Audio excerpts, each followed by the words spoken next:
നമസ്കാരം. പ്രഭാതത്തിൽ എന്തിന് നടന്നുപോയി മുങ്ങിക്കുളിക്കണം? പഴമക്കാർ എന്തെങ്കിലും ഉപദേശിച്ചിട്ടുണ്ടെങ്കിൽ, വിശ്വസിപ്പിച്ചിട്ടുണ്ടെങ്കിൽ അതിനു പിന്നിൽ വ്യക്തമായ സങ്കല്പവും ശാസ്ത്രവും ഉണ്ടാവുക തന്നെ ചെയ്യും. രാവിലെ ഉണർന്ന ശേഷം അതിദൂരം നടന്നുപോയി മുങ്ങിക്കുളിക്കണമെന്നാണ് അവർ പിൻതലമുറയെ പ്രേരിപ്പിച്ചിട്ടുള്ളത്. സാധാരണ നിറഞ്ഞൊഴുകുന്ന നദിയിലോ ക്ഷേത്രക്കുളത്തിലോ ഒക്കെയാണല്ലോ കുളി. പ്രഭാതത്തിലുള്ള ക്ഷേത്രക്കുളത്തിലെ മുങ്ങിക്കുളിയെ വളരെ വിശേഷപ്പെട്ട ഒന്നായിട്ടാണ് അവർ വിശേഷിപ്പിച്ചിരിക്കുന്നത്.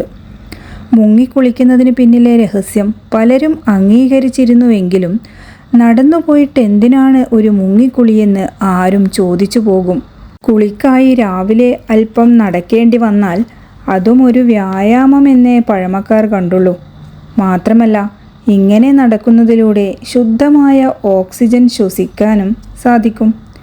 ഇതിലൂടെ ലഭ്യമാകുന്നതോ മനസ്സിൻ്റെയും ശരീരത്തിൻ്റെയും സുഖവും ആശ്വാസവും. ക്ഷേത്രക്കുളത്തിലെ മുങ്ങിക്കുളിയിലൂടെ നമുക്ക് ലഭിക്കുന്നത് വെറുമൊരു ശരീരത്തിലെ അഴുക്കുനിർമാർജന ഗുണമല്ല. ഇത് പ്രാണായാമത്തിൻ്റെ ഗുണമാണ് ചെയ്യുന്നതെന്ന് നമ്മുടെ പൂർവികർ മനസ്സിലാക്കിയിരുന്നു. ശ്വാസഗതിയെ ആരോഗ്യകരമായി നിയന്ത്രിക്കുന്ന പ്രാണായാമം പല വിധത്തിലുണ്ട്. ദീർഘമായി ശ്വാസമെടുത്ത് സാവധാനം പുറത്തേക്ക് വിടുന്നതാണ് പ്രാണായാമത്തിൻ്റെ രീതി.